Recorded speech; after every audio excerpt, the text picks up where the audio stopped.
Hi guys and welcome back to my next video. Thank you for joining me today. I hope you're having a great time watching my videos every day. So get comfortable and we are beginning. Me and Caligula spent the next 3 days investigating the bunch of mountains into which we proposed to kidnap Colonel Jackson T. Rockingham. We finally selected an upright slice of topography covered with bushes, and trees that you could only reach by a secret path that we cut out up the side of it. That we cut out up the side of it. And the only way to reach the mountain was to follow up the band of a brand. The band of a brand that would amount the elevations. Then I took in hand an important subdivision of the proceedings. I went up to Atlanta on the train and laid in a $250 supply of the next most gratifying and efficient lines of their more palliative and revised stages.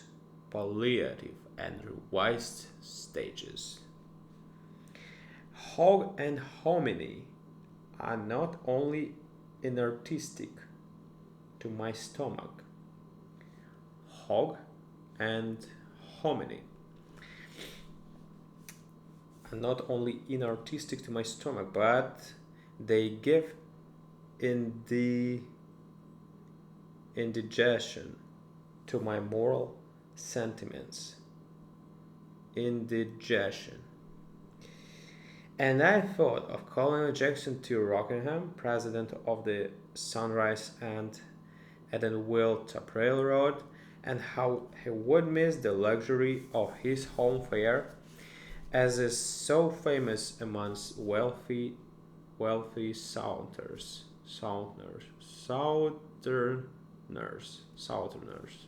So I sunk half of mine, and Caligula's capital in as elegant a layout of fresh and canned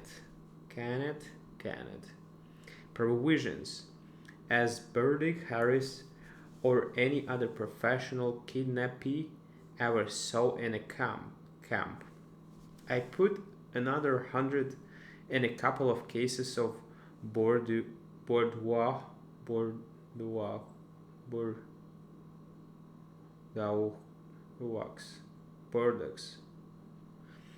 2 quarts of Coganic,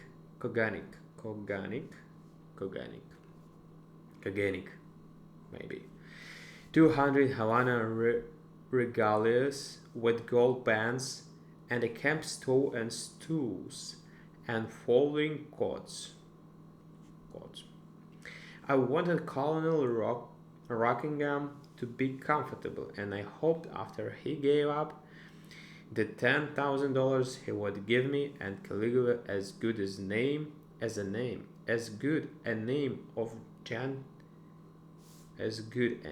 for gentlemen and entertainers as the Greek man did the friend of his that made the United States his bill collector against Africa. When the goods came down from Atlanta, he hired a wagon, moved them up on the little mountain, and established camp. And then we laid for the colonel. We called him one morning about 2 miles out from Mountain Valley, on his way to look after some of his burnt umber farm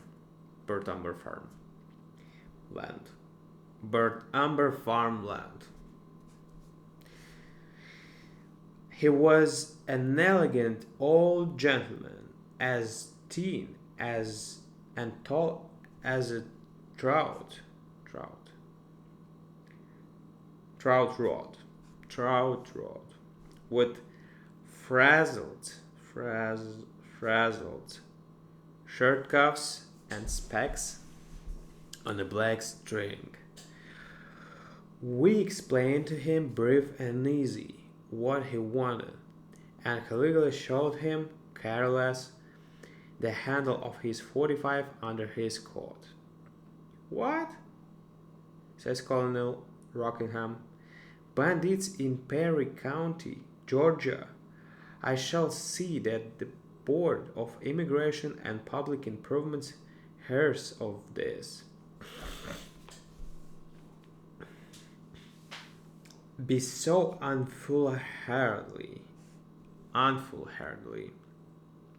as to climb into that buggy, says Caligula, by order of the Board of Perforation and Public Depravity.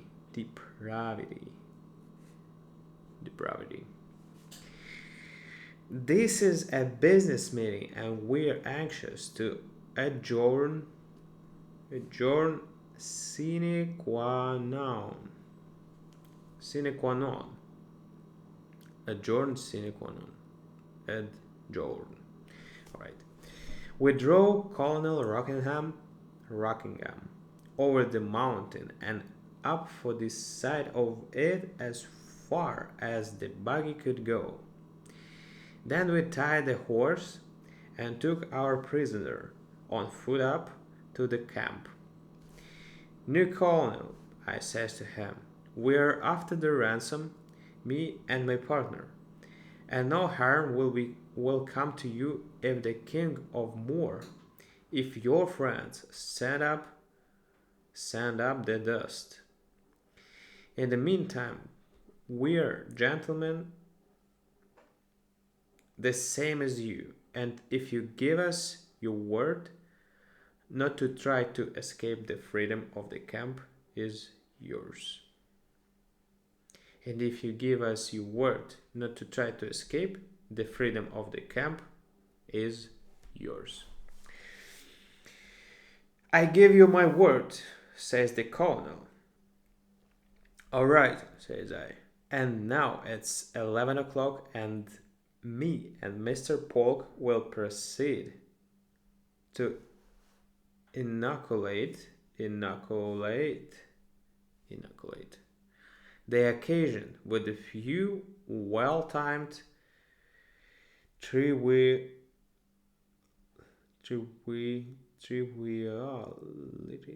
trivialities in the line of grub. Thank you, says the colonel. I believe I could relish a slice of bacon and a plate of hominy. Plate of hominy. What's hominy is? Okay, hominy.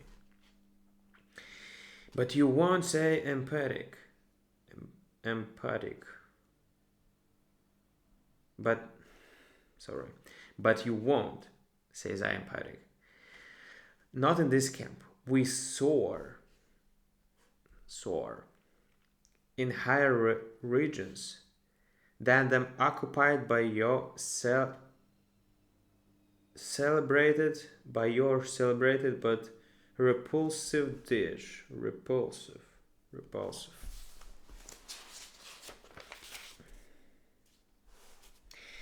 While the colonel read his paper, me and Caligula took off our coats and went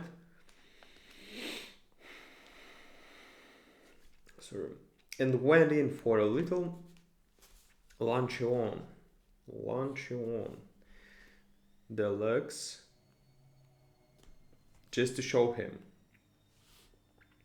Caligula was a fine cook of the Western brand.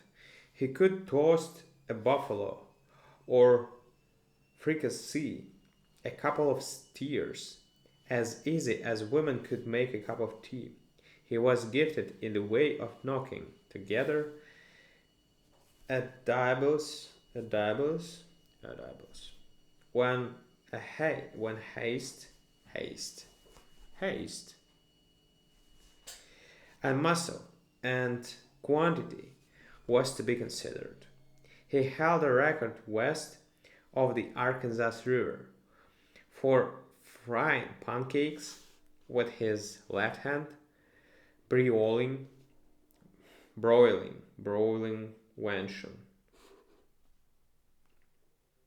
broiling wenchon cutlets with his right, and skin a rabbit with his teeth at the same time. But I could do things and casserole and a la creole, a la creole, and handle the oil and tabasco as gently and nicely as a French chief. So at 12 o'clock, we had a hot lunch ready that looked like a banquet on a Mississippi River steamboat. Steamboat. We spread it on the tops of or three big boxes, opened two quarts of the red wine, set the olives and canned oyster cocktail and ready-made martini by the colonel's plate and called him to grub. Colonel Rockingham drew up his camp stool, wiped off his specs, and looked at the things on the table. Then I thought he was swearing. I probably know this word. And I felt mean because I hadn't taken more pains with the victuals. But he hasn't. He was asking a blessing, and me and Caligula hung our heads, and I saw a tear drop from the colonel's eye into his cocktail. I never saw a man eat with so earnestness, earnestness, and application, not hastily, like hastily, like a grammarian, or one of the canal, but slow and appreciative, like a anaconda. I guess it should be an anaconda, or a real wild bonjour. In an hour and a half, the colonel leaned back. I brought him a pony of brandy and his black coffee, and set the box of Havana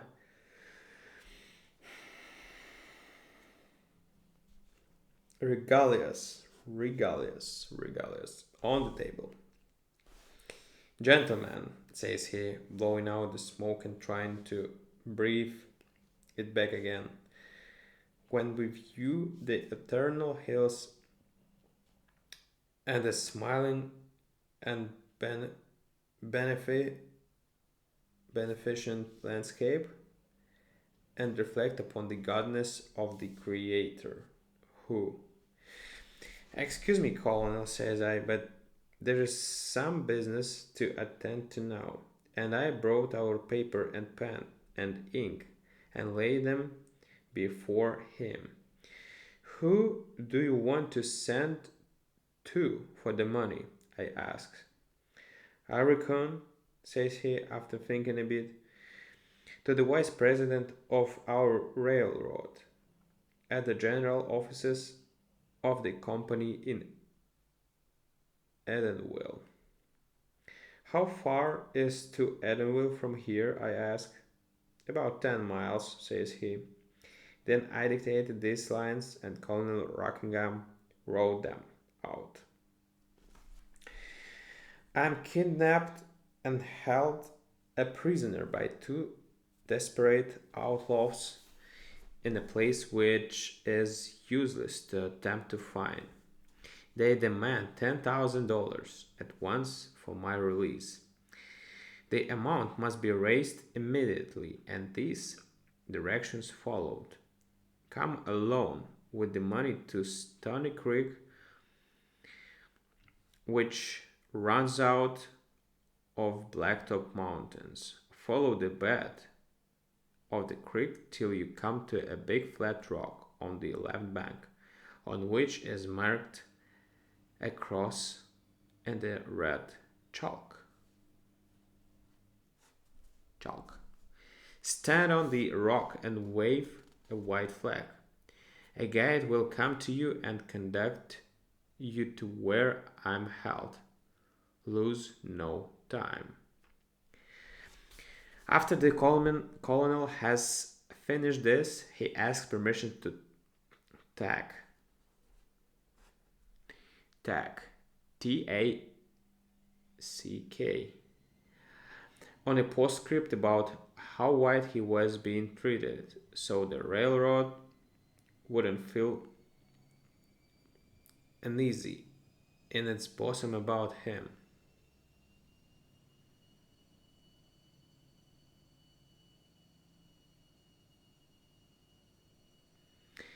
We agreed to that. He wrote down that he had just had lunch with the two desperate ruffians.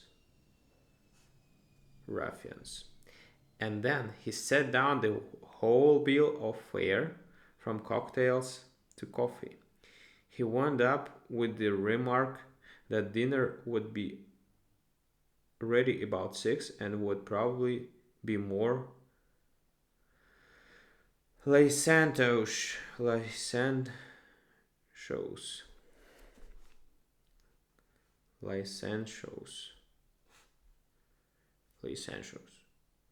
And intemperate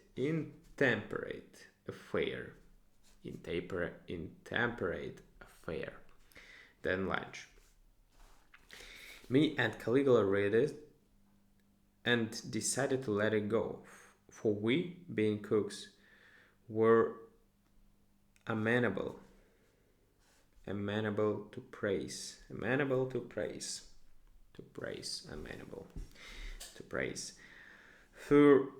Though it sounded out of place on a side draft for $10,000. I took the letter over to the Mountain Valley Road and watched for a messenger. By and by, a colored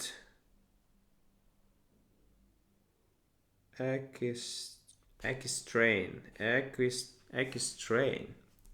came along on a horseback, riding toward Edenville. I gave him $1 to take the letter to the railroad offices, and then I went back to camp.